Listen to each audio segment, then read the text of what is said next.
ГРМ-то выставили? Выставили? Сейчас будем заводить, проверять. Давай проверим. Но намучились мы, конечно, с ГРМом. И колесо газораспределения. Тут вимкамовская башка, 2 колеса. Одно колесо стояло неправильно. Помимо того, что колесо было сбито, неправильно стояло. Оно в 3 позициях можно ставить. Еще и ремень неправильно стоял. Ну, короче, это, я не знаю, это так выставить ГРМ, это как будто кто-то первый раз пытался это сделать и напакостил.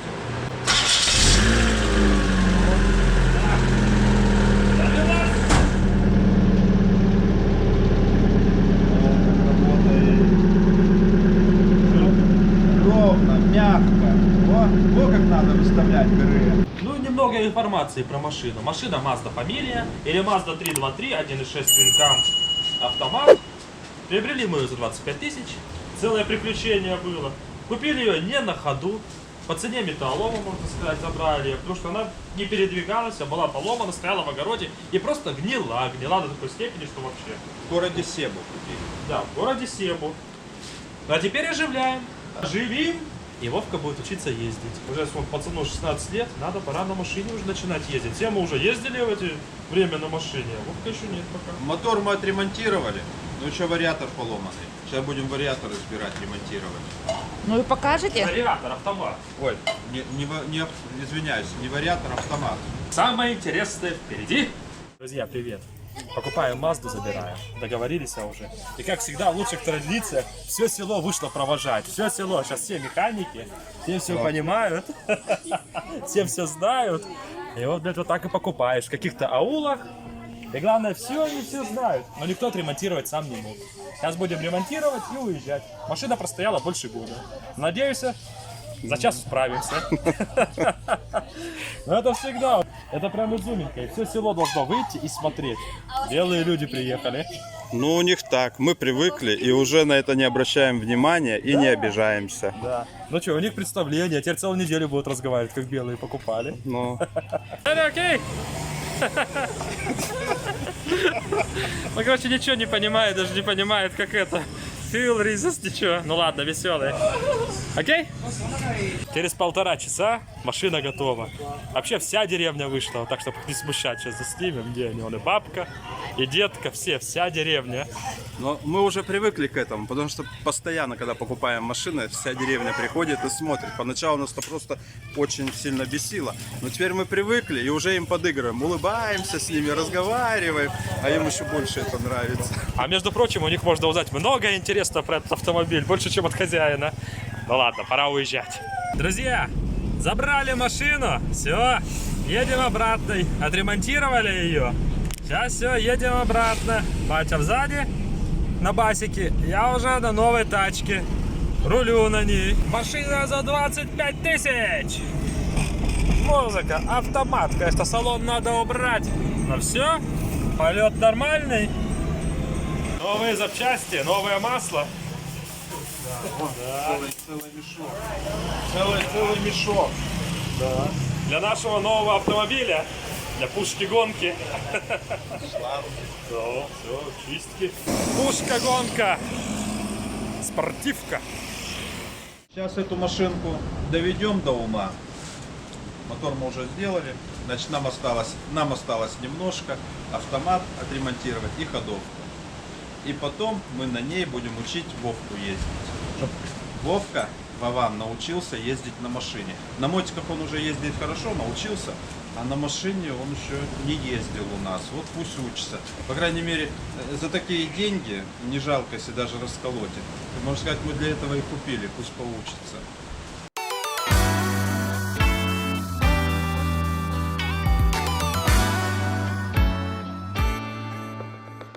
А это, друзья, как поедете к филиппинскому механику на тюня, ваш автомобиль будет в таком состоянии. А что это? А это кожух, защита ремня ГРМ. Его, видать, перекрутили, либо какие-то втулки не подложили. Прижали болтами, он терся, вон он расплавился весь. Каранчун пришел ему, вот он, голодный стал. Не знаю, теперь будем ровно ремонтировать. Хорошо, что здесь, сейчас на эти машины, здесь на Филиппинах, в магазинах, у нас на острове, продают все запчасти. Даже вот эти на двигатель защитной кожухи ремня. Все можно купить. Так что эту проблему не составит заменить. Здравствуйте, друзья! Друзья, привет! А со мной произошла беда! Ой, беда, беда! Мне кое-что отчикали. Меня теперь не любят девушки. Девушки не любят, зато хозяин любит, хозяина любят. Посмотри, какая шерстка у него гладкая стала. Все ватки заросли, все шрамы заросли, почти что. Голова же пробита была. Все, уже зарастает. Новые коцки не появляются. Нечего делить. Мы тебе жизнь спасли. Теперь живи, наслаждайся жизнью. Радуйся. Радуйся. А радости-то лишили. Все вырезали.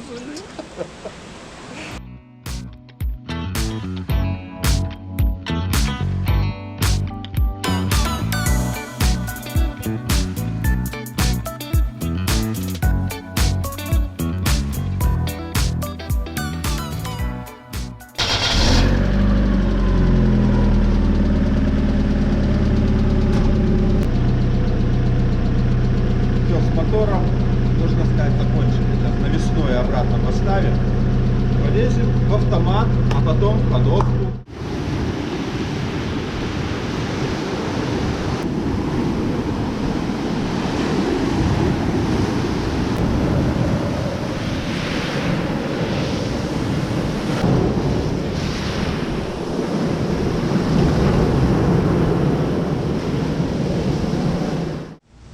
За окном снова дожди, шторма, ветер, непогода. Но кушать хочется в любую погоду. И я собираюсь жарить летучую рыбку. Костя ее уже обезглавил. Головы, конечно же, съели наши котики. Я сейчас ее подготавливаю, обваливаю в муке. Я вот так вот по-хитрому насыпаю в мешочек муку. Потом ложу туда рыбку и со стороны в сторону вот так вот трясу мешочек. И рыбка равномерно обваливается в муке. Лайфхак. Возьмите себе на заметку. Еще в интернете прочитала один интересный совет, как жарить рыбу без гари и неприятного запаха. В общем, обваливаете рыбу в муке. Вот там в муку можете, естественно, добавить любимые специи. У меня только соль. Берете немножко водички. Берете рыбку, опускаете ее в водичку и потом ложите на сковородку. Сейчас я вам покажу, что получается в итоге.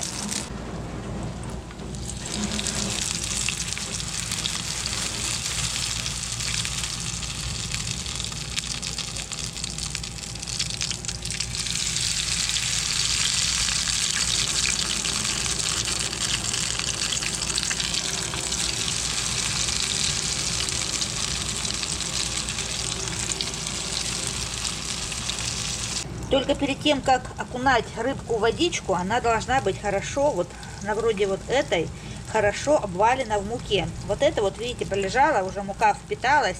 Ее нужно еще в муку, чтобы она вот так вот хорошенько была обвалена в муке, а потом уже в водичку.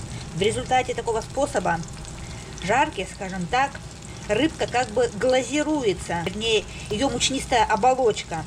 Масло, в котором жарится наша рыбка, остается чистым, без гари от попавшей в него муки.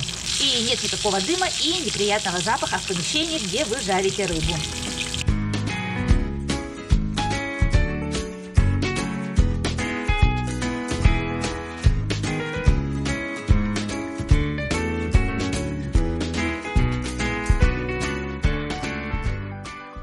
Вчера ездили за фруктами и с удивлением обнаружили, на нашей любимой горе продаются вот такие вот фруктики, нами любимые. Это звездное яблоко. Обычно на Сибу их не сыскать. Мы объедаемся ими на острове Негрос, когда туда приезжаем. Вот. Ну, конечно, купили. Вот этот вроде вот поспело. Сейчас я вам покажу, почему этот фрукт называют Apple Star или звездное яблоко. Сейчас я его разрежу, и вы все увидите сами. Вот такой вот этот фрукт в разрезе. Почему же этот фрукт называется звездным яблоком? Ну, по-моему, его разрез говорит сам за себя. Яблоко, потому что круглое, А звездная? Ну, потому что вот у него вот такой вот интересный рисунок в разрезе.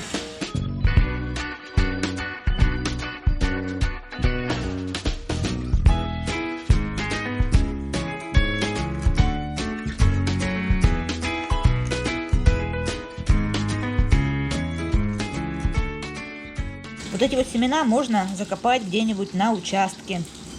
Мы в прошлом году так и делали. Съедим папайю, закопаем семена, съедим папайю, закопаем семена.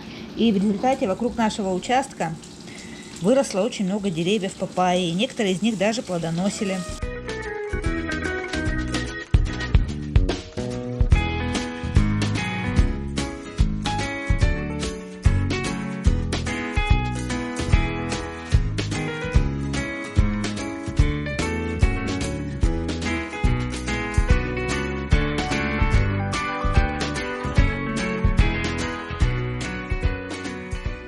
Пожарила я рыбку.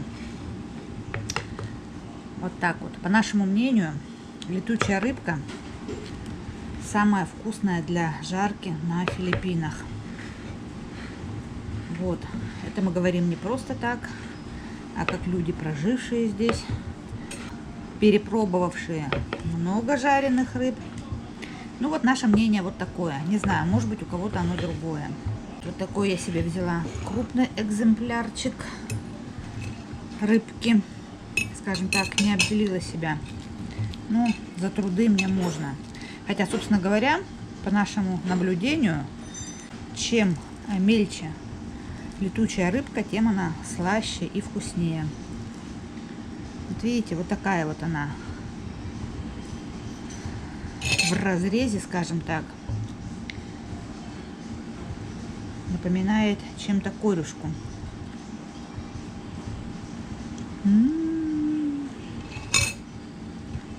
Ну, корюшка и корюшка жареная. Видите? А вот это вот ее шкурка сейчас отломилась. Она как бы заглазировалась с мукой. Вода с мукой. А внутри рыбка получилась сочная. Вкуснятина.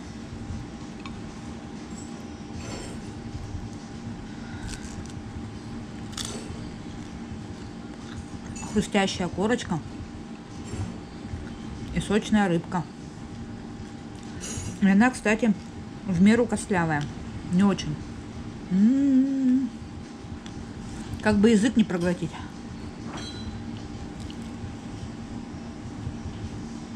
Я по-филиппински ем руками.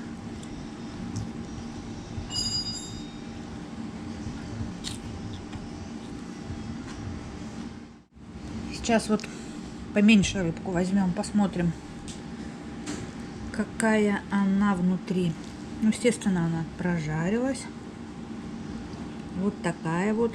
Также вот шкурка в некоторых местах отходит. Глазированная в муке. А по вкусу, да, это вкуснее, слаще. Вот такая вот красота. Котик домашний, котик хороший, котик никуда по ночам не ходит. Котик ночует около дома на коврике. Хороший котик, хороший котик. Хулио хороший, домашний. А вот второй котик, котик с красным ошейником. Кисуль, иди сюда. Педрочка тут все гуляет где-то. Но к Андрею домой ходит. А этот здесь. После операции коты стали однозначно спокойнее, домашнее, ласковее.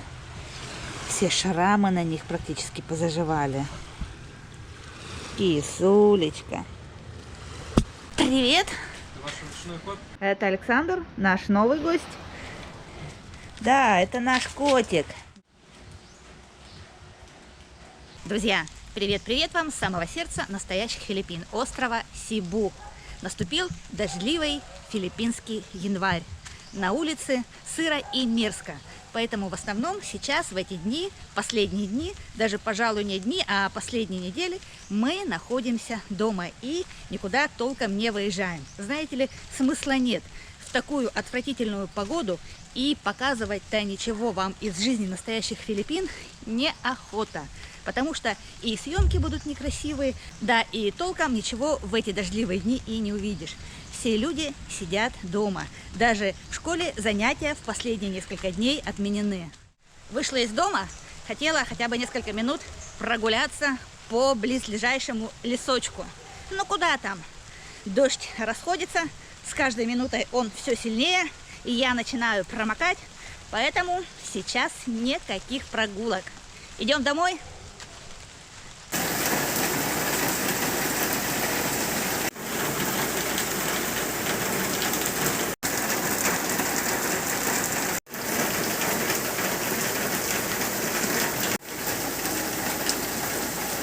Вот и погуляли.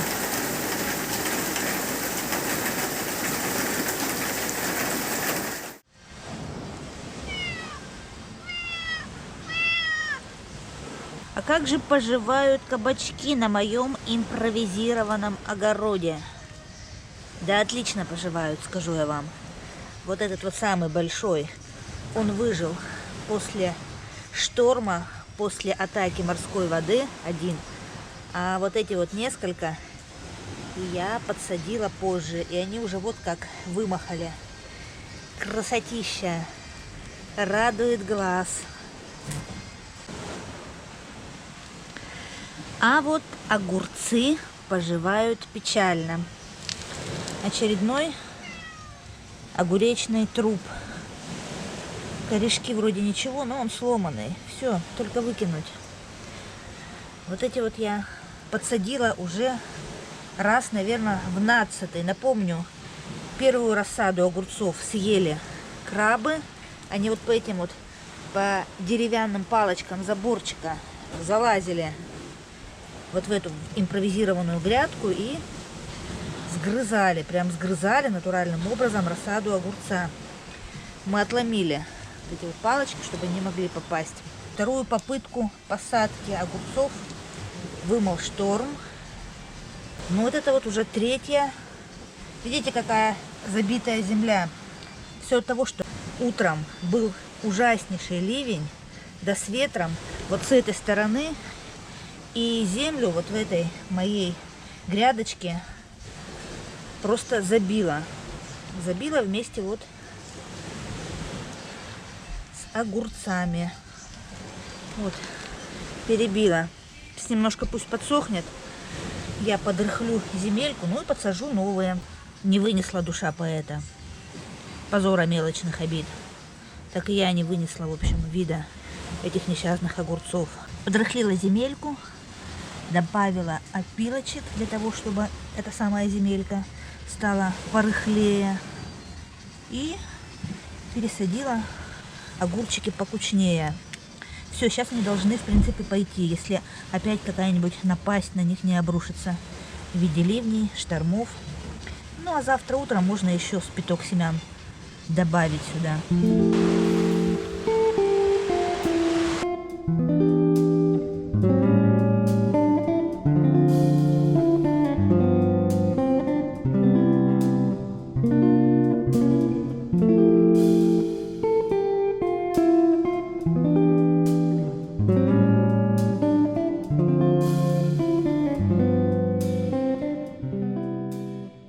Привет. Автомат починили. Теперь декстрон заливаем. Шустро вы. Дело мастера боится. Шустро. 2 суток с-под машины не вылазили. Шустро. Нифига себе. Пушка, гонка! Наконец-то долгожданный ремонт был закончен. Час Теперь Икс. Час, такой час. Минута X, секунда X настала. Сможет ли она передвигаться своими силами или нет? Сейчас мы это узнаем.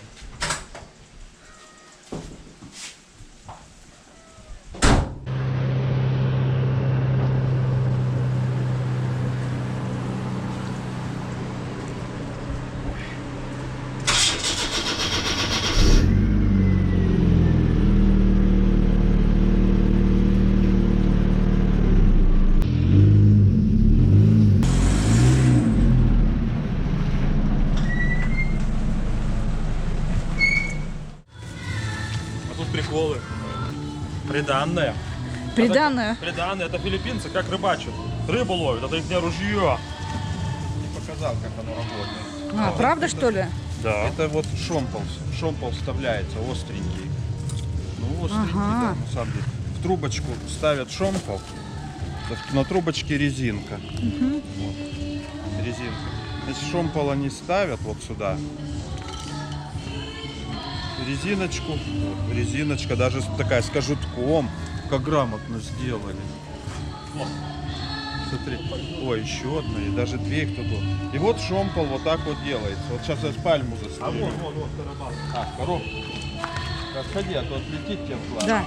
Ой, ничего, у меня не получилось. О, попал. У меня вот Застрелил. тоже охотник получился, видишь? А у меня не получилось. Сломал. Ты че все переломал? Ты бы с голоду умер. Я бы поймал рыбу. Смотри, тут на самом деле тут 3 разные стрелы, 3 разные шомпола. Недаром говорят, все гениальное просто. Автомат же мыли, разбирали. Поддон мыли, сеточку мыли, фильтр. Декстрон заменили. Ну, декстрона. Пока промыли, пока заменили, у нас 6 фляг ушло декстрона. Целый мешок. Да, еще там 2 фляги. Это тоже как бы ремонт в копеечку. Всегда выходит. Дело только навести порядок осталось. Да. Грязно очень в машине, мягко сказано грязно. Теперь надо все навести порядок, пропылесосить, и можно тест-драйв делать полноценный. Грязь какая. Да. Филиппинская хозяюшка ездила. Это пипец. Там в ней еще таракан вот такой живет. Да ты Как чё? спичный коробок, вот такой большой. Мы боимся. Где-то он прячется. А если он выскочит, когда вы поедете на тест-драйв? Будем бежать долго. Впереди и машины. кричать.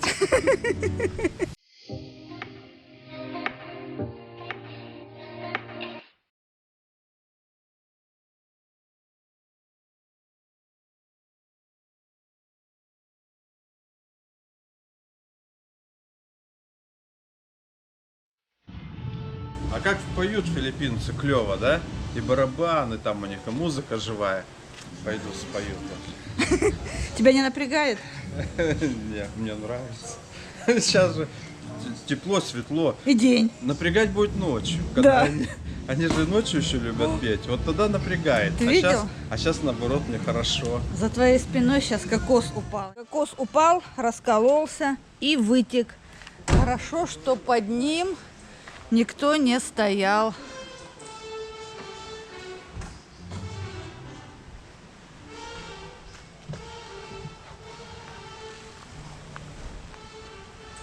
А я хочу на своей машинке поменять масло.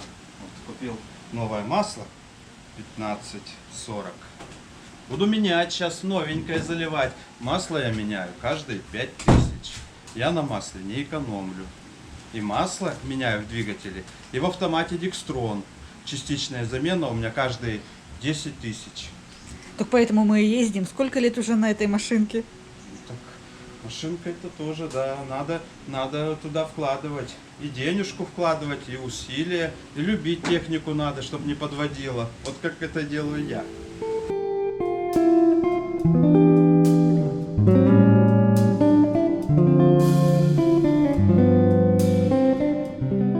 Вот такие вот, друзья, в этот дождливый период у Кости и Андрея сейчас развлечения.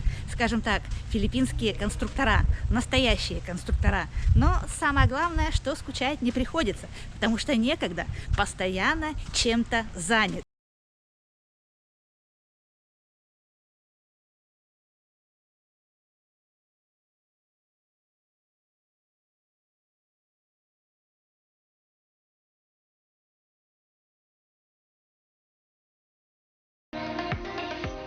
Ты морально поддерживаешь, ребят. Ну, я работу организовываю. Надо организовать работу, чтобы каждый знал, что делать и как делать.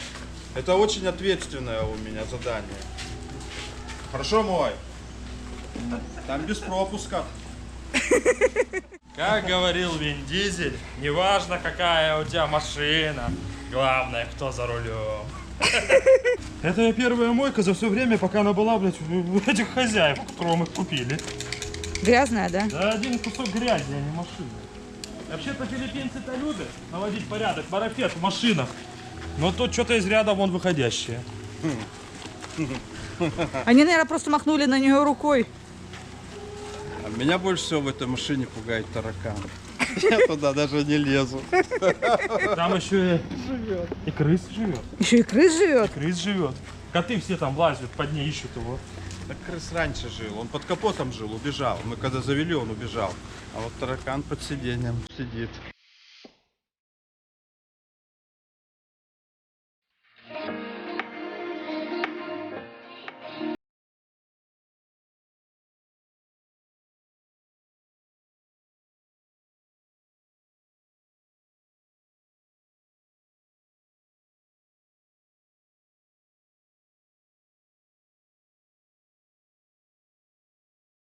Я поддомкратил автомобиль. И теперь, Вовка, аккуратней, поддомкратил. И теперь, чтобы под него залезть, поменять масляный фильтр, я поставлю козла. И только после этого я туда полезу. Я технику безопасности соблюдаю. Воробей стреляный. Все? Да, вот могу показать. Домкрат, козел. Теперь можно смело работать. Откручивать фильтр. И новый закручивать.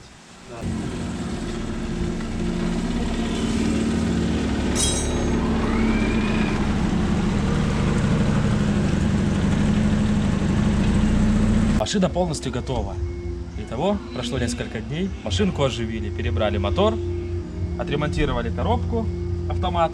Теперь машинка уже ездит своим ходом. Вот теперь на машинке уже можно передвигаться. Купили мы ее, конечно, вообще полностью не на ходу. Ремонтировали по месту, отремонтировали, чтобы хоть как бы доехать. Доехали, починили. Машину мы купили всего за 22 500. Всего 22 500 по цене металла. Машина с документами, правда, просроченными. Ну, ничего. В принципе, документы мы делать и не будем. Все равно только по деревне будет ездить эта машинка. Вовка сейчас научится ездить на ней, покатается. Все. Помыли, почистили, отремонтировали. Машинка в полной боевой готовности. Даже радио поет. Даже с музыкой теперь можно ездить. Че, гномик, да? Как железный дровосек. Машину мы, получается, купили за 22 500. Ну, с учетом запчастей и ремонта, она обошлась где-то 30 тысяч. 30 тысяч? Полностью рабочая машинка, на которой можно передвигаться. Сказка. Но после ремонта в данном, так сказать, в данном виде она стоит 60-70 примерно. Если покупать в таком техническом состоянии. 60-70. То есть ее Вот можно такие продать за цены. 60 или за 70 тысяч? Да, думаю, легко. Все-таки это не переделка, это local unit, не конвертер. Все, автомат, твинкам. Вообще сказка.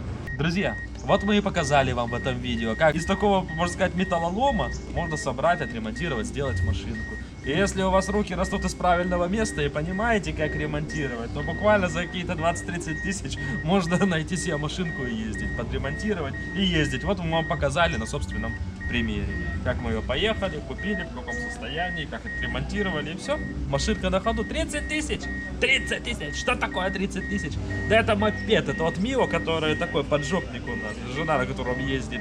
Он 30 тысяч стоит, а это машина. На ходу машина.